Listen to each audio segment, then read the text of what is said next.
भाई और बहनों, आप सबको मेरा राम राम। देखिए, ये हरियाणा की धरती है, महाभारत की धरती है। भगवान श्री कृष्ण ने यहीं पे भगवत गीता का उद्देश्य दिया। यहीं से एक संदेश हमेशा के लिए यहां से उठा, न्याय का संदेश। वो संदेश जिसने हमारे धर्म को बनाया, हमारे देश को बनाया, हमारे संविधान को बनाया। आपने हमेशा इस देश की रक्षा की है। यहाँ के किसानों ने, यहाँ के जवानों ने, यहाँ के खिलाड़ियों ने पूरे देश का सम्मान रखा, देश के हित का सम्मान किया, उसकी सुरक्षा की।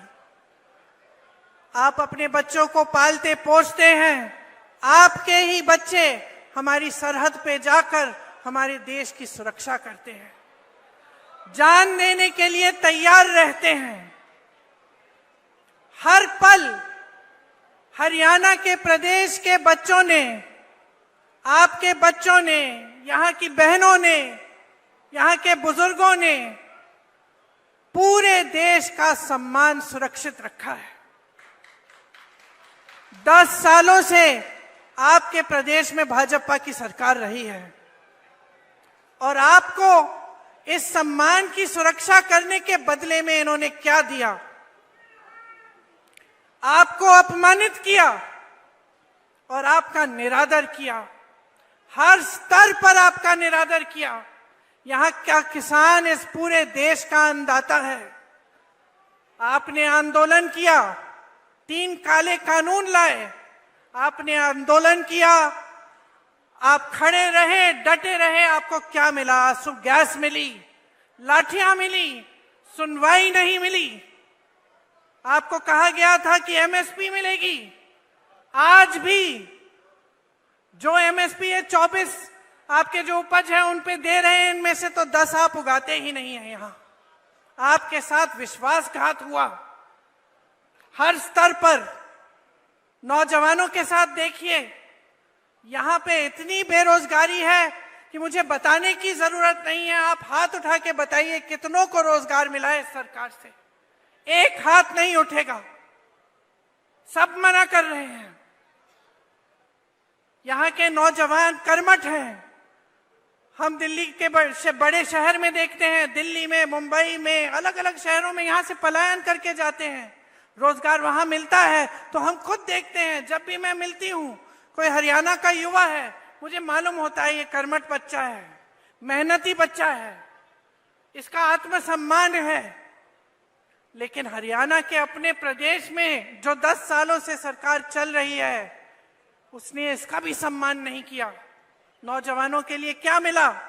बेरोजगारी मिली, अग्निवीर जैसी स्कीमें मिली, जिससे आपको बताया गया कि आप सरहद पे भी जाएंगे, शहीद होने को तैयार होंगे, तब भी आपको कुछ नहीं मिलेगा। 4 साल बाद वापस आइए और फिर से बेरोजगारी का आप संघर्ष करिए।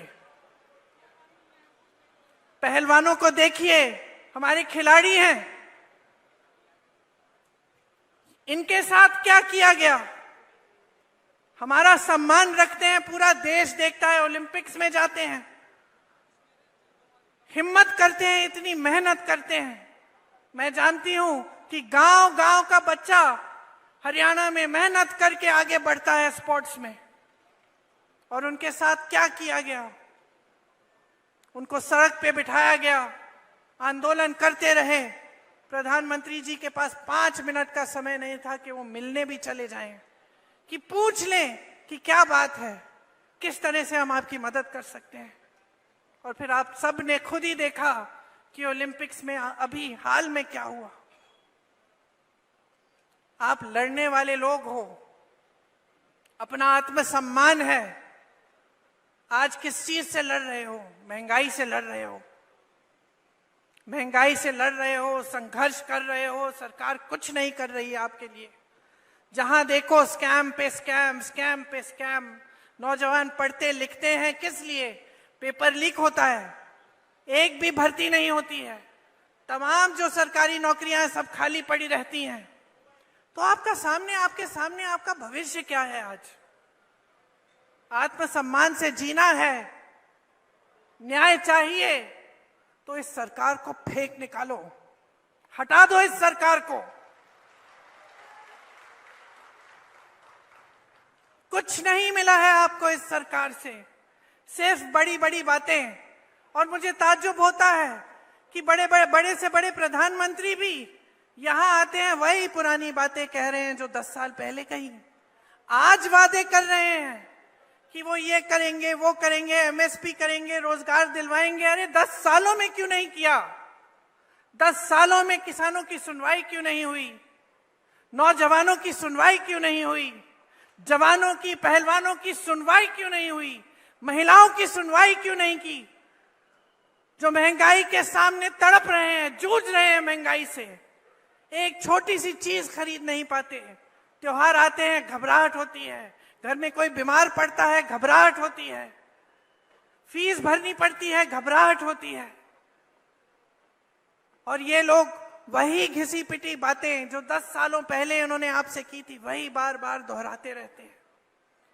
कोई नई स्कीम इन्होंने निकाली आपके लिए? एक स्कीम निकाली, ये जो परिवार वाला आईडी कार्ड है, ये है इनकी नई स्कीम। परिवार पहचान पत्र कहते हैं, ये परिवार परेशान पत्र बन गया है। इसके लिए भी आपको परेशानियां ही झेलनी पड़ रही हैं, इसके अलावा कुछ नया नहीं लाए हैं। आपको मजबूत करने के लिए, आपके भविष्य को उज्जवल करने के लिए, आपको सम्मान देने के लिए कुछ नहीं लाए हैं। शैलजा जी ने कहा कि यहां कांग्रेस की लहर है, हुड्डा जी ने भी कहा कि पूरे हरियाणा में कांग्रेस की लहर है। मैं कहती हूं ये आपके सम्मान की लहर है, ये आपके सम्मान की लहर है। अब समय आया है कि संविधान के द्वारा जो आपको वोट दिया गया है, इसको आप एकदम सावधानी से आप इसका इस्तेमाल करें। अगर आज आप बट जाएंगे और किसी भी राजनीतिक दल ने आपको बांटने की कोशिश की और आप बट जाएंगे, आप इनके बहकावे में आ जाएंगे, तो आपको अपना सम्मान वापस नहीं मिलेगा। इस संविधान ने आपको सम्मान दिया है, इस संविधान ने आपको हक दिया है, अधिकार दिया है। इस संविधान को बदलने वाले जो बात करते हैं कि इस संविधान को बदलेंगे, उनको आप बदल डालें। ये सम्मान की लहर जो पूरे प्रदेश में फैली हुई है, इसको और भी मजबूत बनाइए। भाजपा जा रही है, कांग्रेस आ रही है, आपका सम्मान आ रहा है। आप मेरे साथ एक बार कहिए, भाजपा जा रही है, कांग्रेस आ रही है। डटकर वोट दीजिए। कांग्रेस के जितने भी नेता हैं, ये आपके लिए समर्पित हैं। ये हमेशा से जमीनी नेता रहे हैं, यहां पर सब मंच पे बैठे हैं। मेरे बड़े भाई राहुल जी, जिन्होंने पूरे देश भर में यात्रा की, इससे बड़ा समर्पण आप मुझे पूरे देश भर में दिखा दीजिए। जो आपके लिए अपने जान देने के लिए तैयार हैं, जो दिन रात आपके लिए, आपकी एकता के लिए, आपके सम्मान के लिए काम करते हैं। हुड्डा जी बैठे हैं, शैलजा जी बैठी हैं, तमाम हमारे कार्यकर्ता, हमारे कांग्रेस के पदाधिकारी बैठे हैं, सब आप ही के लिए समर्पित हैं। हरियाणा को मजबूत बनाने के लिए, हरियाणा के विकास के लिए, आपके लिए दिन रात काम करके दिखाएंगे। आप हमारे हाथ मजबूत करिए, इस चुनाव में दिखाइए कि आप आज भाजपा से थक चुके हैं, ऊब चुके हैं। आप आज एक नई सरकार चाहते हैं जो आपके लिए काम करे, जो 24 घंटे आपके सम्मान को उभारे और आपको मजबूत बनाए। आपको बहुत बहुत धन्यवाद। मैं सबका भाषण सुन रहा था। प्रियंका ने बात की, हुड्डा जी ने बात की, शैलजा जी ने बात की, और हर भाषण में सम्मान शब्द का प्रयोग किया गया।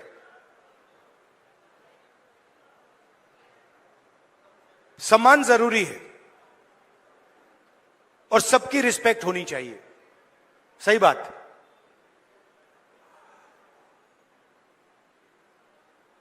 मगर उतनी ही जरूरी बात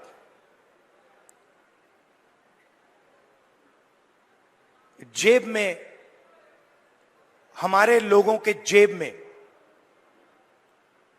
कितना पैसा जा रहा है और जेब में से कितना पैसा खींचा जा रहा है। आपके पास सामान हो, मोदी जी आपकी 24 घंटा रिस्पेक्ट करें, मगर 24 घंटा आपके जेब में से पैसा निकलता जाए और आपके जेब में पैसा ना आए तो सामान हो सकता है मगर भूखे मर जाएंगे।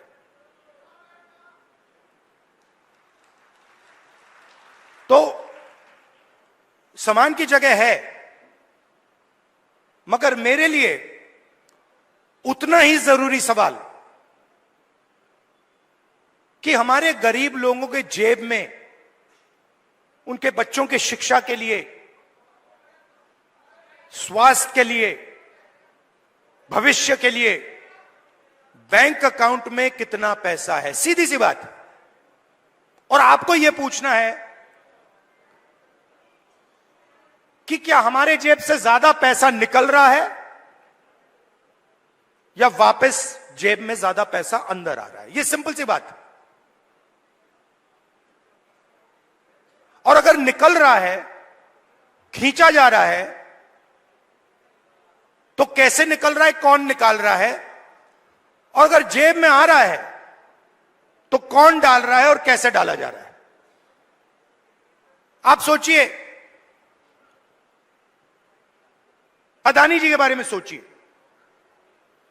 वो सुबह उठते हैं, खेत में मेहनत नहीं करते, फावड़ा नहीं चलाते, छोटे बिजनेस में काम नहीं करते, अच्छा खाना खाते हैं, सबसे बड़े महलों में रहते हैं, और हर सुबह 24 घंटा उनके बैंक अकाउंट में धड़ाधड़ धड़ाधड़ धड़ाधड़ धड़ाधड़ पैसा आता है, नॉन स्टॉप। मतलब जैसे सुनामी आती है ना, वैसे ही उनके बैंक अकाउंट में पैसा घुस रहा है। और जितना ही पैसा उनके बैंक अकाउंट में सुनामी जैसे घुस रहा है, उतना ही पैसा आपके बैंक अकाउंट में से तूफान जैसे पैसा निकलता जा रहा है। आप कहते हो भाई महंगाई बढ़ गई, पेट्रोल के दाम बढ़ गए, प्याज के दाम बढ़ गए, किसान कहता है धान खरीदा नहीं जा रहा, कोई कहता है मुझे रोजगार नहीं मिल रहा। अभी मैं अमेरिका गया, अमेरिका में छोटे से घर में, छोटे से कमरे में, मतलब 10 फुट 15 फुट बाय 15 फुट, उसके अंदर 15-20 हरियाणा के युवा। मैंने आपसे पूछा ये अमेरिका में क्यों बैठे हैं, ये हरियाणा से क्यों भागे। उनसे मैंने पूछा, पता नहीं आपने वीडियो देखा नहीं देखा, उनसे मैंने पूछा भाई आप बताओ हरियाणा में इतनी कमी क्या है कि आप गए। कहते हैं राहुल जी हम सिर्फ गए नहीं, जान पर खेल कर गए। पहले हम टर्की गए, टर्की के बाद हम कजाकिस्तान गए, कजाकिस्तान के बाद हम कोलंबिया गए, कोलंबिया के बाद सूरीनाम, सूरीनाम के बाद पैनामा। पूरी दुनिया के चक्कर काटे, बोट में गए, बोट डूब गई, हमारे दोस्त मरे, हमारे आंखों के सामने डूबे।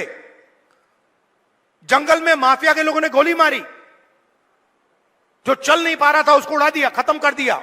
हमने उसकी लाश देखी, वीडियो दिखाया उन्होंने। हमारे लॉयर ने कहा भैया इसको वीडियो को आप न मत दिखा देना। वहां पे एक साथ खाना पका रहे हैं। एक मुझे कहता है, राहुल जी मैं ट्रेलर में रहता हूं, हर रोज कोई ना कोई आकर मुझे पीट देता है, हर रोज कोई ना कोई आकर मुझे पीट देता है। वो ड्रग्स लेते हैं और रात को आके मुझे मारते हैं। दूसरा कहता है, भाई राहुल जी मेरा एक्सीडेंट हो गया, मेरा पूरा पेट बाहर निकल गया, मैं चल नहीं पाता हूं। उन्होंने मुझे कहा जाके हमारे परिवार से मिलिए। मैंने कहा क्यों? कहते हैं राहुल जी हम इनको 10 साल के लिए नहीं मिल पाएंगे। 10 साल के लिए हम ना अपने माता, ना अपने पिता, ना अपने बच्चों को देख पाएंगे, क्योंकि अगर हम वापस गए तो वापस अमेरिका नहीं आ पाएंगे। मैंने पूछा कितने पैसे लगे? मतलब जेब से कितना पैसा निकला रोजगार ढूंढने के लिए? कहते 50 लाख रुपए लगे। मैंने कहा कहां से आए? आधे कहते खेत बेचकर, दूसरे किया लोन किस दिया 2% प्रति महीना, मतलब साहूकार से लोन लिया।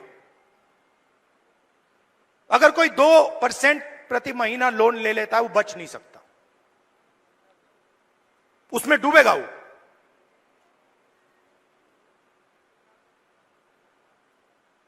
$50 लाख रुपए उनके जेब में से छीने गए क्योंकि हरियाणा उनको रोजगार नहीं दे सकता है।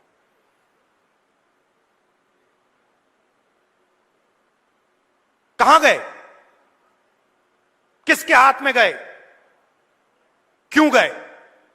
फिर मैं वापस आया, वायदा किया था, करनाल गया, 5 बजे सुबह परिवार से मिला, वीडियो कॉल चल रही है। मैं सोच रहा हूं ये हो क्या रहा है।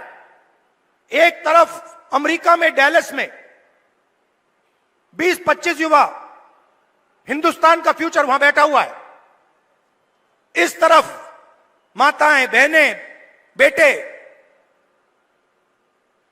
हम बातचीत कर रहे हैं। मैं परिवार से बोल रहा हूं और बात करते हुए एक छोटा सा लड़का देव दौड़ता हुआ कंप्यूटर के पास जाता है, कंप्यूटर को ऐसे पढ़ता है, पकड़ता है, चिल्लाता है, पापा पापा पापा पापा वापस आओ। पापा मुस्कुरा रहा है। मैंने देखा ये मुस्कुराना नहीं चाहता है, ये रोना चाहता है, मगर इसको अपने बेटे के सामने मुस्कुराना पड़ रहा है। क्यों? क्योंकि उसके जेब में से हर रोज पैसा निकाला जाता है। उसे कहा जाता है महंगाई है। क्यों है? क्योंकि अंबानी और अदानी जैसे लोग हिंदुस्तान के किसानों से, मजदूरों से उनका हक छीनते हैं, उनकी कमाई का पैसा छीनते हैं। हर रोज होता है। नया कानून बनता है, कहा जाता है किसान के लिए कानून बनाए गए। किसान के लिए अगर कानून बनाए गए हैं तो हिंदुस्तान के सारे किसान सड़क पे क्यों आए? क्योंकि किसान जानता है कि हमारे जेब में से एक और तरीके से अब पैसा छीना जाएगा। जमीन ले लेते हैं। भाइयों आप एक बात समझो, आप एक दुनिया में हो जहां आप जमीन खरीदते हो। अगर आपको जमीन चाहिए, आप किसी और के पास जाते हो, कहते हो भैया मुझे जमीन चाहिए, वो आपसे कहता है ये 50 लाख की जमीन है, 50 लाख रुपए दो, 1 करोड़ रुपए दो, मैं आपको जमीन दूंगा। ये नॉर्मल होता है, हिंदुस्तान के हर नागरिक के साथ होता है। ये अंबानी अदानी के साथ नहीं होता। अदानी कहता है मोदी जी से, मोदी जी मुझे ये जमीन अच्छी लग रही है, कोई पेमेंट की जरूरत नहीं, हिंदुस्तान के किसान को परे कर दिया जाता है। नया शब्द विकास। विकास के लिए जमीन चाहिए। किसकी जमीन? गरीबों की जमीन, किसानों की जमीन। अमीरों की जमीन नहीं चाहिए विकास के लिए। मतलब अदानी जी से 1 एकड़ कभी नहीं लिया गया विकास के लिए। अंबानी से 1 एकड़ नहीं लिया गया विकास के लिए। हिंदुस्तान के किसानों से रोज विकास के लिए जमीन ली जाएगी। खेत खत्म हो गए, धान नहीं खरीदा जाता, सही रेट नहीं मिलता, फिर आप भगते हो सेना की ओर। आप कहते हो चलो यहां काम नहीं हुआ, चलो आर्मी में जाते हैं, बॉर्डर पे खड़े हो जाएंगे, देशभक्ति की आग है उसे जलाएंगे और वहां खड़े हो जाएंगे। फिर मोदी जी कहते हैं नहीं भैया, वहां से भी हम आपके जेब में से चोरी करेंगे। यह अग्निवीर स्कीम नहीं है, यह गलतफहमी में मत रहिए। यह जवानों की पेंशन चोरी करने का तरीका है, सीधी सी बात है। जो नॉर्मल जवान होता है उसे पेंशन दी जाएगी, पूरी जिंदगी उसे पेंशन दी जाएगी। जिसको अग्निवीर नाम दिया है उसे पेंशन नहीं मिलेगी। मतलब अग्निवीर से उसके जेब से पैसा छीना गया है। कहां गया?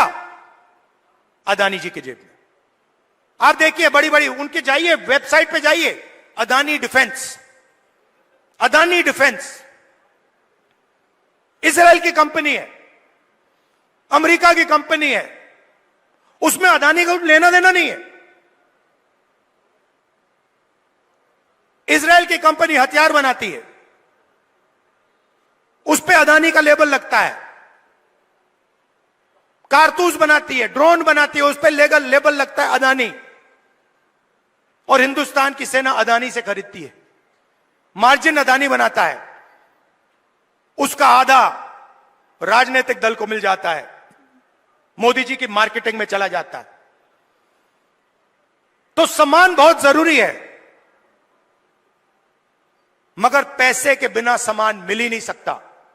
और मेरा लक्ष्य, जितना पैसा मैं बता रहा हूं आपको, याद रखो, जितना पैसा इन्होंने अदानी अंबानी को दिया है उतना पैसा मैं हिंदुस्तान के किसान, मजदूर, गरीब, दलित उनके जेब में डालने वाला हूं। एक ना एक तरीका निकाल कर, एमएसपी दिलवाकर, कर्जा माफ कर मैं बता रहा हूं, जितना नरेंद्र मोदी ने इनको दिया ना, आप देख लेना, उतना पैसा हम कांग्रेस पार्टी में गरीबों को देने वाले हैं। सिंपल सी बात है, सिंपल सी बात है। आपके जेब में से कितना निकल रहा है और जेब में कितना जा रहा है। लोकसभा चुनाव में हमने बात कही, मैं आपको बताऊं मजे की बात। हमने कहा कि हम चाहते हैं कि हिंदुस्तान के हर गरीब महिला के बैंक अकाउंट में 1 लाख रुपए डालना है। वो सारे एक्सपर्ट खड़े हो गए, मैं बता रहा हूं आपको, सारे एक्सपर्ट खड़े हो गए, नहीं नहीं नहीं नहीं नहीं नहीं, नहीं हो सकता, करा नहीं जा सकता, ऐसे नहीं होता। मैंने उनसे कहा देखो भैया, आप एक्सपर्ट हो, आपको जो बोलना है बोल दो, मगर 1 लाख रुपया हिंदुस्तान की गरीब महिलाओं के बैंक में जाएगा। आपको अच्छा लगे ना लगे, आपको जो कहना है, जो करना है कर लो, मुझे कोई फर्क नहीं पड़ सकता। अगर 16 लाख करोड़ रुपया अदानी जैसे लोगों का कर्जा माफ हो सकता है, तो मैं बता रहा हूं 16 लाख करोड़ रुपया आपका कर्जा माफ हो सकता है। और मैं ये नहीं कह रहा हूं कि भैया उनका मत करो, इनका करो। मैं कह रहा हूं कि अगर अरबपतियों का हो सकता है तो फिर किसानों का हो सकता है। अगर आप न्याय चाहते हो, आप चाहते हो कि किसान का कर्जा माफ ना हो, मोदी जी कहते हैं किसान का कर्जा माफ नहीं होना चाहिए, तो फिर ठीक है, हर किसान इस बात को एक्सेप्ट करेगा, मगर फिर अदानी का भी 1 रुपया माफ नहीं होना चाहिए। अगर आप कहते हो कि अदानी का पैसा माफ होगा तो फिर किसान का होगा, मजदूर का होगा, स्टूडेंट्स का होगा, माताओं बहनों का होगा। और अगर आप चाहते हो कि हिंदुस्तान के किसान का कर्जा माफ ना हो, हम एक्सेप्ट करने को तैयार हैं, मगर फिर अरबपतियों का नहीं होगा। मगर अगर आप उनको पैसा देते हो तो इनको देना ही पड़ेगा। हम ये दो हिंदुस्तान नहीं चाहते, हमें एक हिंदुस्तान चाहिए, न्याय का हिंदुस्तान। इसीलिए हरियाणा में हमने 3-4 कदम लिए हैं और इन चीजों का लक्ष्य एक ही है, आपके बैंक अकाउंट में पैसा डालना।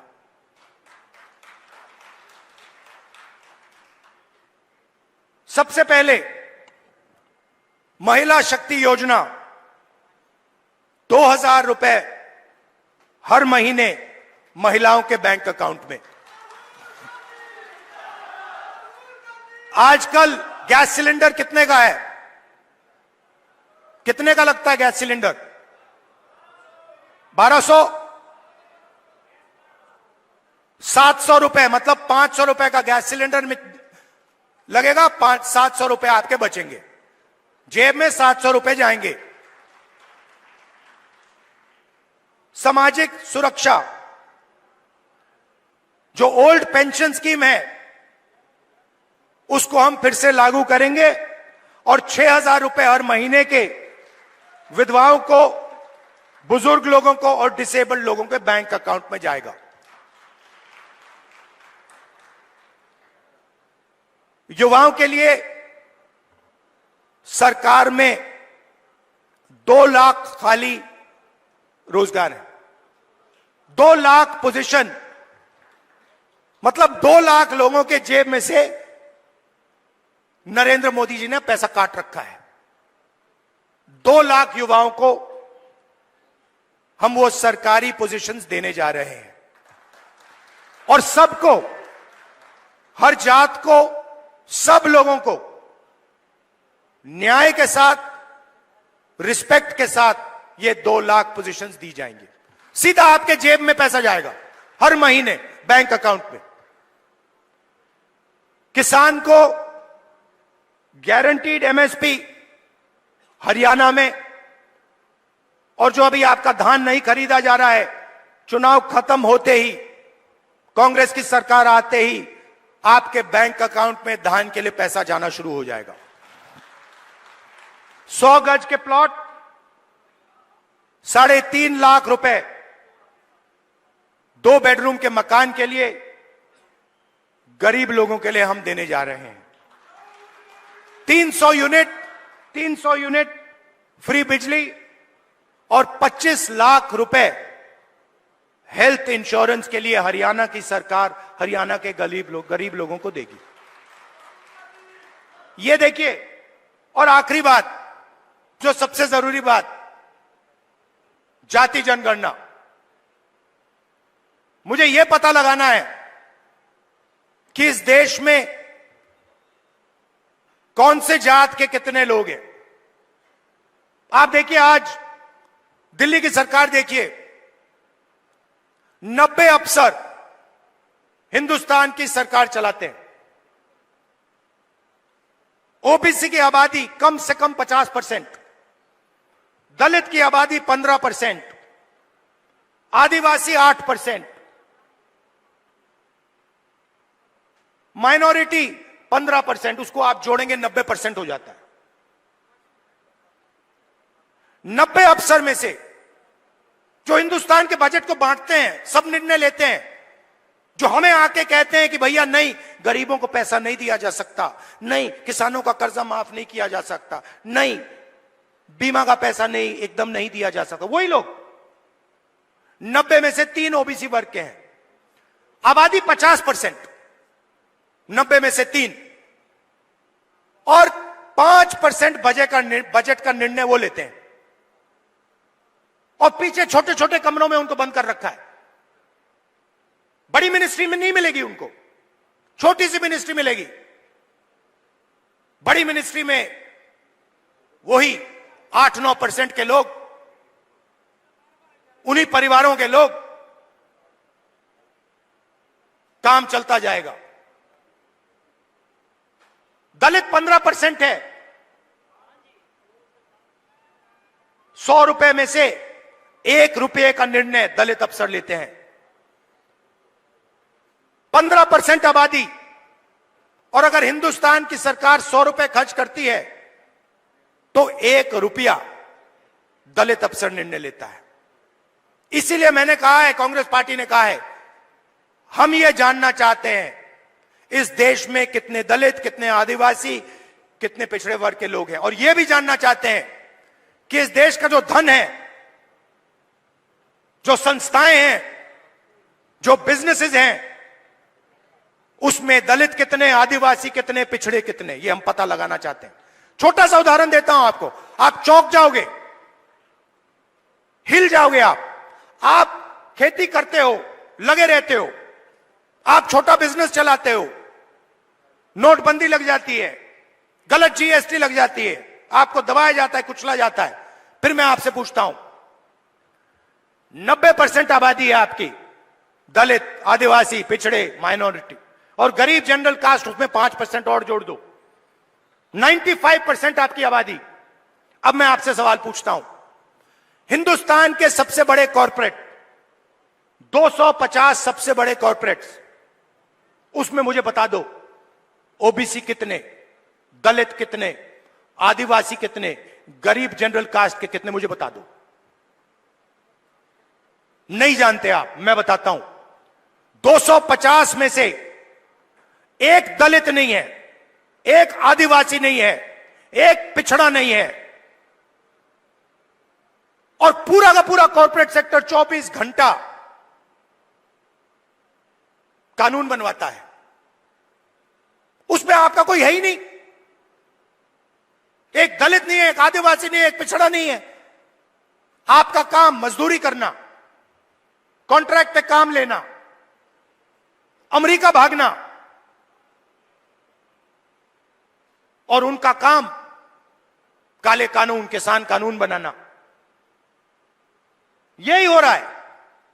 तो हमने कहा भैया हम पता लगाना चाहते हैं कॉर्पोरेट इंडिया में, मीडिया में पिछड़े लोग कितने हैं, दलित कितने हैं, ये हमारे आए हुए।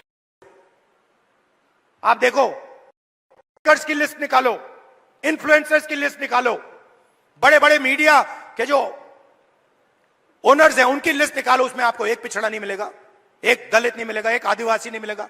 मतलब 90% हिंदुस्तान है ही नहीं, गेम में ही नहीं है। यह सच्चाई है। और हरियाणा की सरकार पहला कदम है। हरियाणा की सरकार आएगी, यहां पे बदलाव आएगा, मगर फिर दिल्ली में जब सरकार आएगी, मैं आपको बता रहा हूं, मुझे कुछ लेना देना नहीं है। मैंने अपने माइंड में एक बात रख ली है। आपने कहा इज्जत बहुत जरूरी है, उस बात को मैं एक्सेप्ट करता हूं, मगर मैं चाहता हूं, मेरे लिए एक ही चीज जरूरी है, गरीब लोगों के जेब में कितना पैसा जा रहा है और जेब में से कितना पैसा निकल रहा है। ये मेरा इक्वेशन है, और इसको मैं छोड़ने वाला नहीं हूं। जहां भी मुझे मौका मिला ना, जहां भी मुझे मौका मिला, जो इस देश को चलाते हैं, किसान, मजदूर, गरीब लोग हाथों से चलाते हैं, खून पसीना देकर चलाते हैं, जहां भी मुझे दिखाओ उनके बैंक अकाउंट में पैसा डालूंगा।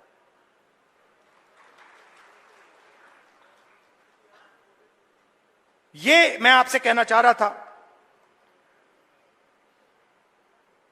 मैंने आपको धान की बात बताई कि जैसे ही हमारी सरकार चुनी जाएगी, वैसे ही धान का पैसा आपके बैंक अकाउंट में आना शुरू हो जाएगा। दूसरी बात, सरकार बनेगी तो 36 बरादरियों की सरकार बनेगी, सबकी सरकार बनेगी, न्याय की सरकार बनेगी, और भागीदारी सबको दी जाएगी।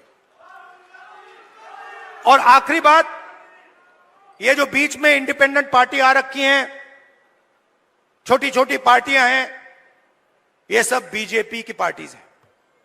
इनका रिमोट कंट्रोल इनके हाथ में है। लड़ाई बीजेपी और कांग्रेस के बीच में है, विचारधारा की लड़ाई है। एक तरफ न्याय, दूसरी तरफ अन्याय, एक तरफ किसानों का हित, गरीबों का हित, मजदूरों का हित, और दूसरी तरफ अदानी जी और अंबानी जी जैसे लोगों का फायदा। यह मोदी जी की सरकार नहीं है, ये अदानी जी की सरकार है, ये बात याद रखिए।